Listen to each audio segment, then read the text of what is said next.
was your worst day on the job? I'd been working at the office for 2 weeks when my manager pulled me aside and said, Patrick is coming by at 3 to drop off his laptop, so you need to leave before then. Her hands were shaking, and when I asked who Patrick was, she whispered, the guy we fired from your position who said he'd kill his replacement. My stomach dropped as everything clicked. The scratch marks on my desk drawers, the dead flowers on my chair the first day, why people avoided eye contact when I worked. In the break room, Naomi from accounting was throwing stuff in her bag. She said the day they fired Patrick, he'd grabbed the security guard's throat and said, whoever takes my job is dead. She showed me her car from last week with all 4 tires slashed and a note that said, for hiring my replacement. I wanted to throw up realizing that was about me. She said security would be here but then checked her phone and went white. The guard just called in sick. Same one who escorted Patrick out. It was noon, 3 hours until he arrived, and people were fleeing. Tom from IT grabbed me, reeking of fierce sweat, and said they'd found a document on Patrick's computer titled Replacement Research, with everyone who'd applied for the job. My photo was circled with notes about my apartment building. They'd also found searches for acids that dissolve bodies, and how to make deaths look accidental, and my legs were shaking so bad I had to sit. By 1 o'clock, the office was emptying, and I was paralyzed by the thought he might be watching the parking lot. My manager came back crying, saying, I shouldn't have hired you for his position, but corporate insisted. My car had been keyed last week with thief, and I realized he'd been watching me in the parking garage while I worked at his desk. 2 o'clock and only 8 people remained. Leo showed me Patrick's social media. My LinkedIn announcement about the new position with a knife stabbed through it, captioned, time to vacate my position. I was shaking as I realized he'd been watching since before I started, planning this every day I'd been here. My keycard was missing from my desk and panic flooded through me. I was trapped. 2:30 and Leo screamed, he just posted again!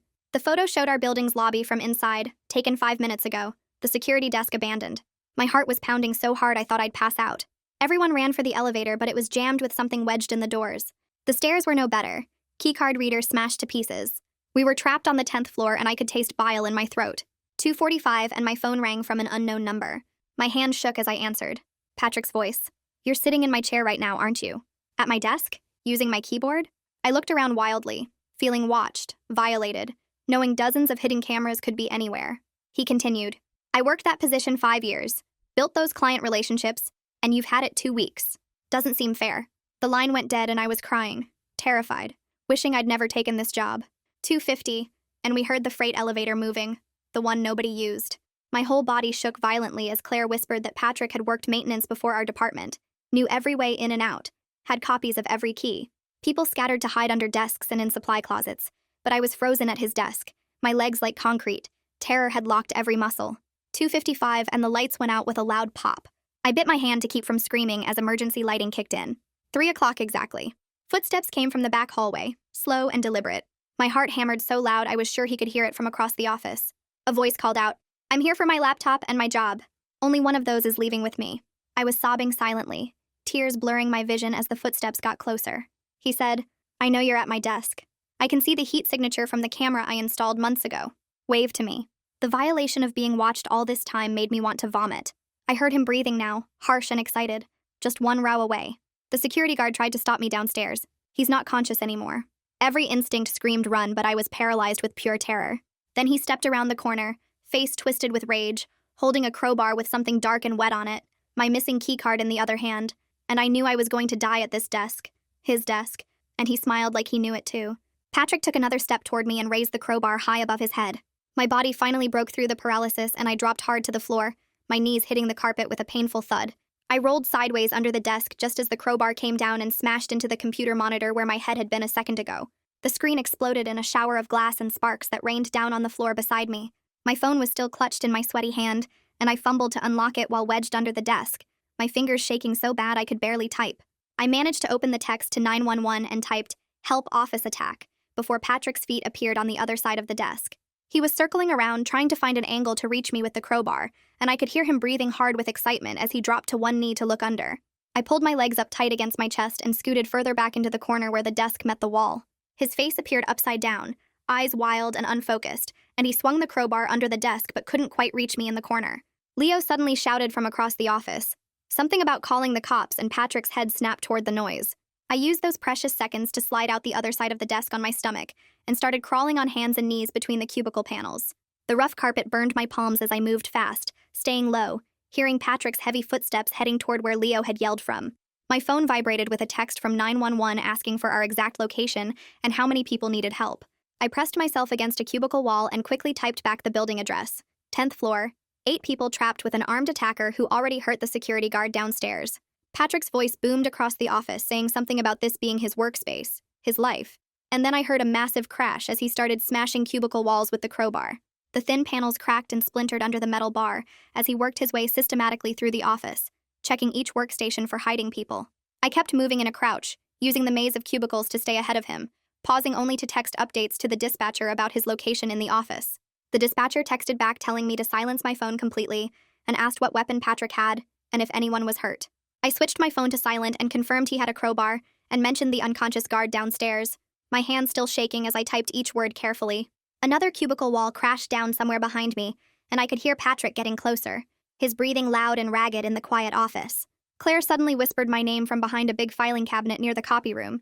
We made eye contact, and she pointed toward the break room, mouthing something about the fire alarm. Patrick was between us and the alarm, still smashing his way through workstations, and we both knew someone would have to distract him. I looked at the distance to the break room, then at Claire crouched behind the cabinet and made a decision that went against every instinct in my body. I stood up suddenly in the middle of the office, fully visible, and Patrick's head whipped toward me instantly. He started moving in my direction with the crowbar raised, and I backed away slowly, keeping his attention on me while Claire sprinted behind him toward the break room. My legs felt like jelly as I moved backward between desks, watching him advance with that crowbar leaving dents in everything he passed. Patrick was completely focused on me, ranting about 5 years of work stolen, and didn't notice Claire reaching the break room door. She yanked the fire alarm, and suddenly the office exploded with deafening sirens and strobing white lights that lit up everything in harsh flashes. Patrick stopped mid-step, his face contorting in confusion at the sudden sensory overload, and he spun around trying to figure out what was happening. The sirens were so loud I couldn't hear anything else, just this piercing wail that seemed to drill into my skull. Several of us used the chaos to move toward the conference room at the far end of the office, staying low and using the strobing lights as cover. Patrick was turning in circles, disoriented by the noise and lights, swinging the crowbar at nothing. My phone vibrated with another text from the dispatcher saying the fire alarm had notified emergency services and they were on the way up. The building's magnetic locks should release on the stairwells, but when 2 coworkers tried the door, it only opened partway before catching on something. Patrick had jammed something in the mechanism that kept it from opening fully, and people could only squeeze through one at a time if they turned sideways. The sirens kept blaring and the lights kept flashing as we tried to figure out our next move, knowing help was coming, but not knowing how long it would take them to reach us on the 10th floor. My manager suddenly grabbed my arm from behind a desk and pulled me down next to her, her face wet with tears and makeup running everywhere. She held up her phone showing a group text she'd started with everyone still in the office, typing that we needed to move to the archive room. The archive room had a heavy door with an old deadbolt lock that might actually hold against the crowbar better than these thin office doors would. She typed quickly while the sirens kept screaming and told everyone to use the noise as cover to move without Patrick hearing us. I watched Patrick through a gap between cubicles as he shook his head hard, trying to clear the ringing from his ears after the alarm shock. He was turning in circles with the crowbar raised, looking confused and angry as the strobing lights made everything look like stop-motion animation. My manager squeezed my hand and pointed toward the hallway leading to the archive room, then started crawling that direction on her hands and knees. Patrick suddenly stopped spinning and started moving again, more focused now but clearly having trouble tracking sounds over the deafening alarm noise. He swung the crowbar at a desk, sending papers flying everywhere, then stopped to listen for any reaction from us hiding nearby. I realized the sirens were actually helping us because he couldn't hear our movements or whispers over the constant wailing sound filling the office. My phone buzzed with texts from others saying they were using the alarm noise to move toward the archive room one by one. I needed to keep Patrick's attention away from that hallway, so I stood up near the reception desk and knocked over a big potted plant. The crash was barely audible over the sirens, but Patrick's head snapped toward me, and he started moving in my direction fast. He was shouting something, but I couldn't hear the words over the alarm, just saw his mouth moving and face getting redder with rage. I backed away slowly, keeping furniture between us while he followed me away from where the others were escaping to safety. His voice finally broke through the noise, screaming about 5 years of building client relationships that I'd stolen in just 2 weeks. The pain in his voice was real, even through the rage, years of work and identity wrapped up in a job that wasn't his anymore. My phone vibrated, and I glanced down to see the dispatcher had sent a message saying they'd connected with our building engineer. The engineer was texting instructions about emergency exits on our floor that Patrick might not know about from his maintenance days. There was an old fire escape on the north side that could be accessed through a window if we could get to it safely. 2 coworkers were working on the stairwell door, using a letter opener and scissors to try clearing whatever Patrick had jammed in there. I kept moving backward from Patrick, then suddenly yelled that I understood he was angry about losing his job, even though he couldn't hear me well. Patrick stopped and tilted his head, trying to make out my words over the sirens, giving the others more time to work on escape routes. He started ranting back about being moved to maintenance after some complaints, treated like he was worthless after 5 years of good work. His voice cracked when he said nobody even looked at him anymore, just walked past like he was invisible or furniture. The hurt underneath his anger felt real, but it didn't make what he was doing okay, and I told him that while staying behind desks. He swung the crowbar into a computer monitor, sending glass and plastic everywhere, then kept moving toward me with that wet crowbar raised. Leo suddenly texted everyone that he'd found a computer still logged in near the break room and could make noise remotely. Within seconds, keyboards started clicking and typing sounds came from empty cubicles all around the office in random patterns. Patrick spun around confused, checking cubicles that were making typing noises but finding nobody there, getting more frustrated with each empty desk. The phantom keyboard sounds kept going off in different areas, making him run back and forth checking workstations while we gained time. Claire texted that she and another coworker had gotten the stairwell door partially open, enough to squeeze through sideways one person at a time. The process was slow because of how narrow the opening was, but at least people could start escaping down the stairs now. I remembered what Patrick said about heat signature cameras and grabbed a jacket from someone's chair, looking up at the ceiling corners. There was a tiny red light in the corner near his old desk that I hadn't noticed before. Definitely not standard office equipment. Requested Reads is on Spotify now. Check out link in the description or comments. I threw the jacket up and it caught on the camera mount, covering the lens and hopefully blocking whatever feed Patrick had been watching. More tiny red lights were visible now that I knew what to look for. At least 4 more cameras hidden around the office space. Each one I could cover meant less advantage for Patrick, though I had no idea how many he'd installed over the months. Patrick was getting more frustrated with the phantom typing and empty cubicles, his movements getting wilder and less controlled with the crowbar. He reached into his pocket and pulled out a book of matches, lighting one and dropping it into a trash can full of paper. The papers caught immediately and smoke started rising as he moved to another trash can, lighting more fires as he went. Within seconds, the sprinkler system activated in that section, water spraying down and mixing with the smoke to create even more chaos. The water made the floor slippery and Patrick almost fell, catching himself on a desk while still holding that crowbar in one hand. The combination of sirens, strobing lights, smoke, and water spray turned the office into complete sensory overload that was hard to navigate. My clothes were getting soaked from the sprinklers as I kept moving, trying to stay ahead of Patrick while others escaped through the stairwell. The smoke was getting thicker despite the water, making it harder to breathe and see where Patrick was in the chaos. My phone buzzed with a text from the dispatcher, and I saw the battery was down to 12%. The message said police were entering the building, but they had to clear each floor for safety, which would take time. Patrick suddenly appeared through the smoke near the supply closet where 2 coworkers were trying to hide behind a filing cabinet. I grabbed the nearest fire extinguisher and ran toward them, pulling the pin and spraying white foam directly at Patrick's face from behind. The chemical cloud hit him hard and he stumbled backward, swinging the crowbar blindly while coughing and trying to wipe his eyes. One of the coworkers tried to run past him, but the crowbar caught their arm and tore through their shirt, blood immediately soaking the fabric. We dragged them away from Patrick, who was still rubbing his eyes and cursing, pulling them into the conference room where someone ripped off their shirt to press against the wound. I typed a quick text to the dispatcher about the injury, while others helped apply pressure to stop the bleeding. The dispatcher texted back immediately with instructions to barricade the door with everything we could move. We started stacking tables and chairs against the door while Patrick's footsteps got closer. Then his crowbar slammed into the door, making everyone jump back. The deadbolt was holding, but I could see the door frame starting to crack with each hit. My manager was in the corner having a complete breakdown, sobbing about how she should have seen the warning signs and never hired me for the position. I grabbed her shoulders and told her we needed her help tying door handles together with computer cords to make them harder to open. She nodded and started gathering cords from nearby desks, her hands shaking, but at least she had something to focus on now. Patrick changed tactics and started working on the door hinges with his crowbar, metal scraping against metal as he pried at the pins. We realized we didn't have much time and started wedging more furniture against the door, using our belts to tie the handles together while the frame kept cracking. My phone buzzed with a text from the building engineer who said there was a service shaft behind a panel in the conference room that connected to a mechanical room below. We started looking frantically along the walls while Patrick kept attacking the door, finally finding a panel near the corner that looked different from the others. Half the group wanted everyone to try the shaft, but I said we should split up because someone needed to keep Patrick focused here while others escaped. After a quick argument, we agreed even though splitting up felt dangerous, but staying together wasn't working either. I told them I'd stay and keep Patrick talking through the door while putting my phone on speaker, so the dispatcher could hear everything. 2 coworkers started quietly removing the panel screws while I moved closer to the door and said his name to get his attention. Patrick stopped hitting the door and demanded to know why I took his job, his voice full of rage but something else too.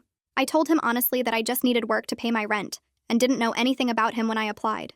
He screamed that I'd stolen 5 years of his life, 5 years of building client relationships and proving himself, and now I had it after 2 weeks. The pain in his voice was real, even mixed with the anger, and I could hear him breathing hard on the other side of the door. Behind me, the panel came loose and the first coworker started climbing into the narrow shaft, having to squeeze through sideways. Patrick started hitting the door again and I kept talking, telling him I understood he was hurt, but this wasn't going to fix anything. He laughed bitterly and said I didn't understand anything about losing everything you worked for to someone who didn't even know your name. The second coworker disappeared into the shaft while Patrick ranted about being invisible, being treated like he didn't exist after giving everything to this company. More people were getting ready to climb through, but we needed to keep Patrick focused on this room and not searching for other ways in. I asked him about the cameras he'd installed, and he actually sounded proud, saying he'd been watching for months, learning our schedules and habits. The violation of it made my skin crawl, but I kept him talking while others escaped, asking how long he'd been planning this. He said from the day they moved him to maintenance, the day they decided he wasn't good enough anymore, despite perfect reviews for years. Another coworker squeezed into the shaft, and I heard Patrick testing the door again, checking how much the frame had weakened. My phone showed 8% battery, and I worried about losing contact with the dispatcher who was recording everything for evidence. Patrick went quiet for a moment, then said he knew people were escaping, because he could hear movement in the walls from his maintenance knowledge. I told him most of us were still here, which was partly true, trying to buy more time for the others to get through the shaft. He started attacking the door harder and faster, the frame splintering more with each hit as the last two coworkers climbed into the shaft.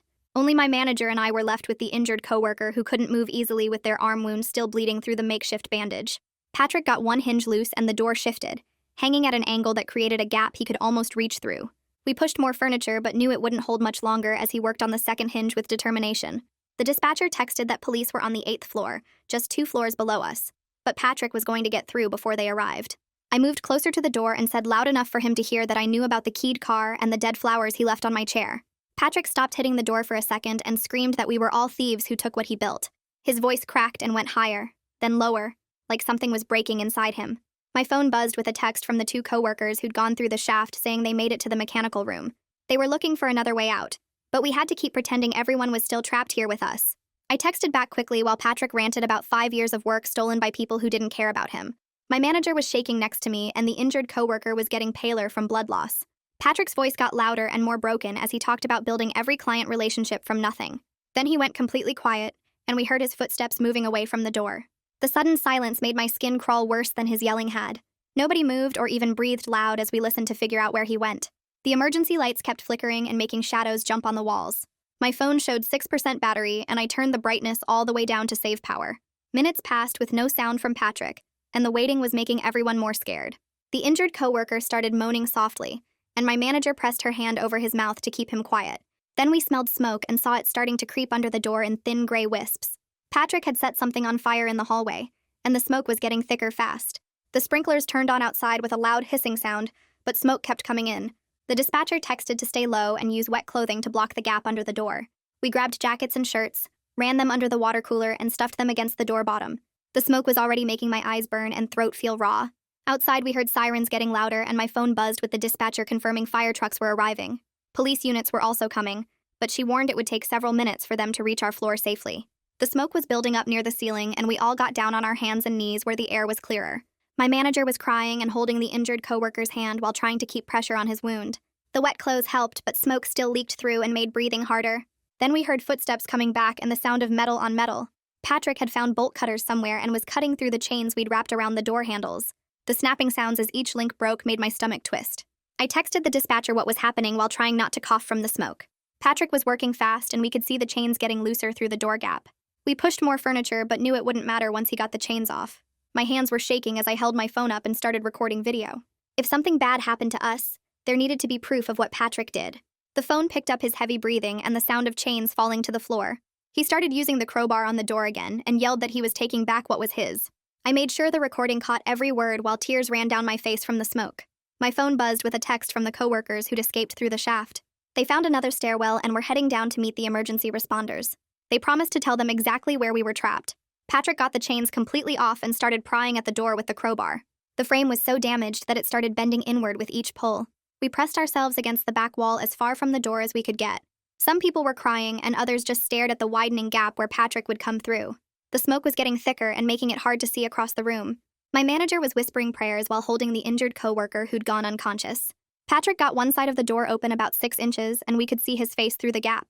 His eyes were wild and unfocused like he wasn't really seeing us anymore. He pulled harder on the crowbar and the gap got wider with wood splintering and cracking. My phone buzzed and the dispatcher's text said police were on our floor and moving toward us. She told us to stay quiet and not make sudden moves when they arrived. Patrick was pulling so hard on the door that his face was red and veins stood out on his neck. The gap was almost wide enough for him to squeeze through, and we had nowhere left to run. I kept recording everything while trying not to shake the phone too much. The smoke was making everyone cough, and our eyes were streaming tears. Patrick got the door open enough to push his shoulder through and started forcing his way in. That's when we heard shouting from down the hallway and boots running on the floor. My manager was shaking bad next to me, and her eyes looked empty, like she wasn't really there anymore. I grabbed her hand and squeezed it while telling her to count her breaths with me. 1 in, 2 out, trying to keep us both from losing it completely. The police were getting closer, and we could hear them yelling commands, but Patrick wasn't backing down from our door. He shoved his whole arm through the gap he'd made, swinging the crowbar wild, trying to hit anyone close enough. I grabbed the fire extinguisher from the wall and brought it down hard on his arm where it came through. He screamed and yanked his arm back so fast the crowbar dropped on our side of the door. Someone shouted, "Police!" right outside, and Patrick spun away from us. There was running and more shouting, and then that electric crackling sound a taser makes. Patrick hit the floor hard, and we could hear it through the wall. The police were all over him in seconds, one officer on each arm while another secured the crowbar. They had him in cuffs fast while he was still twitching from the taser. We stayed frozen against the back wall until an officer pulled our barricade away and opened what was left of our door. He said we were safe now, but nobody moved for a few seconds. Like we couldn't believe it was real. The paramedics came in right after and went straight to the coworker who'd been hit earlier. His arm was still bleeding through the shirt we'd wrapped around it, and they started working on him while checking the rest of us. One paramedic told us the security guard downstairs was awake, but had a bad concussion, and they were taking him to the hospital first. They loaded him on a stretcher while another paramedic checked my throat for smoke damage. A detective showed up while I was still shaking from everything and started asking questions about what happened. I handed him my phone with all the recordings and texts from the whole thing, explaining how it started at noon when my manager warned me about Patrick coming at 3. He scrolled through everything while taking notes and asking me to clarify times and details. My manager kept apologizing over and over, saying she should have done more, should have shut the office down when she found out Patrick was coming.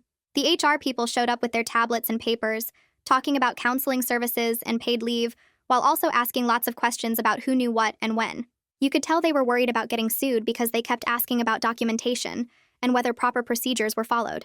That night, I couldn't sleep at all, just kept seeing Patrick's face through that door gap. The next morning, a victim advocate called and asked to meet with me at the courthouse. She explained that Patrick was charged with attempted murder, plus a bunch of other stuff like assault, making threats and false imprisonment. She said I'd have to testify at the trial and walked me through what that would mean, how long it might take, what questions they'd ask. She gave me a folder full of papers about victim rights and support services. I started therapy that same week because the panic attacks were hitting me randomly, like in the grocery store or just sitting at home. The therapist taught me this thing where you name 5 things you can see, 4 you can hear, 3 you can touch, 2 you can smell, and 1 you can taste to ground yourself when the panic starts. She said my reactions were totally normal for what happened and gave me exercises to do when I felt triggered. We worked on breathing techniques, and she explained how trauma affects your brain and body. The company went crazy with security changes after that. Within 2 weeks, they had new cameras everywhere. Not the hidden ones like Patrick's, but real security cameras with signs posted.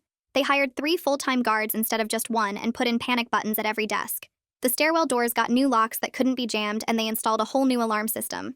They brought in some expert to do a threat assessment and started making everyone take training on recognizing warning signs.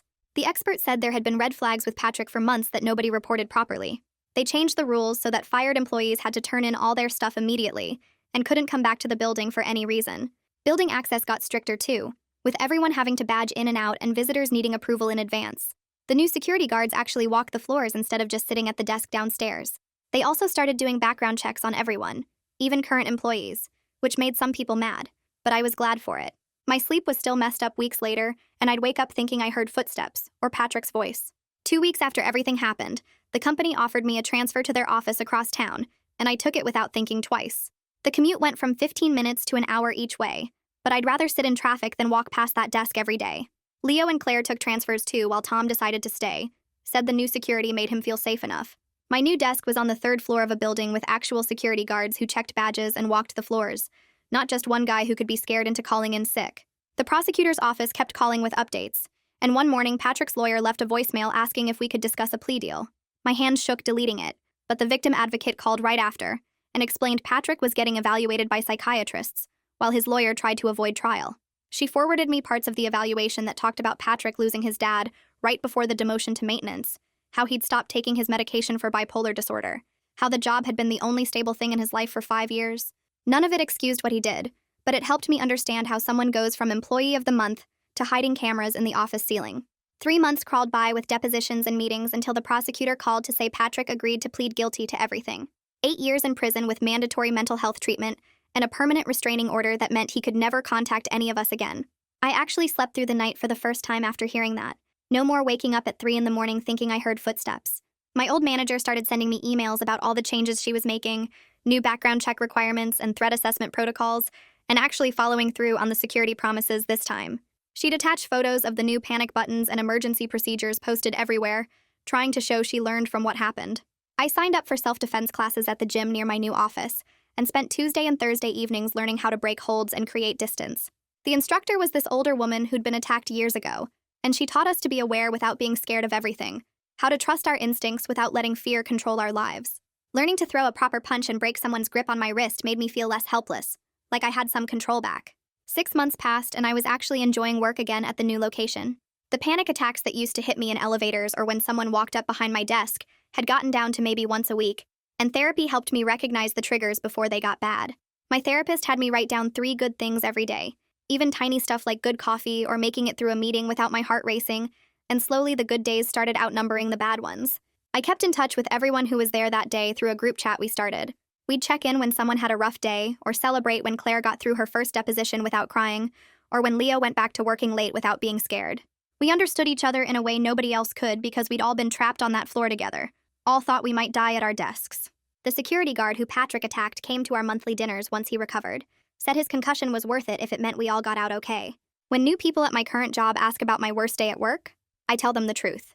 But I focus on how 8 of us worked together to survive, how Leo created distractions and Claire pulled the fire alarm and everyone looked out for each other. I talk about the prosecutor who made sure Patrick couldn't hurt anyone else, and the therapist who helped me stop flinching at sudden noises, and the self-defense instructor who gave me confidence back. I'm building something good now with better locks on my apartment door, and a security system I actually use and real friends who get why I always sit facing the exit. My commute might be longer, and I might check behind me more than most people, but I'm here, and I'm okay. And that's more than I thought I'd have when Patrick smiled at me with that crowbar in his hand. That's where we'll leave it for today. Thanks for hanging out with me. I really do love sharing these moments. Hope you carry a little of this good energy with you. If you want more, hit that subscribe button and come back soon.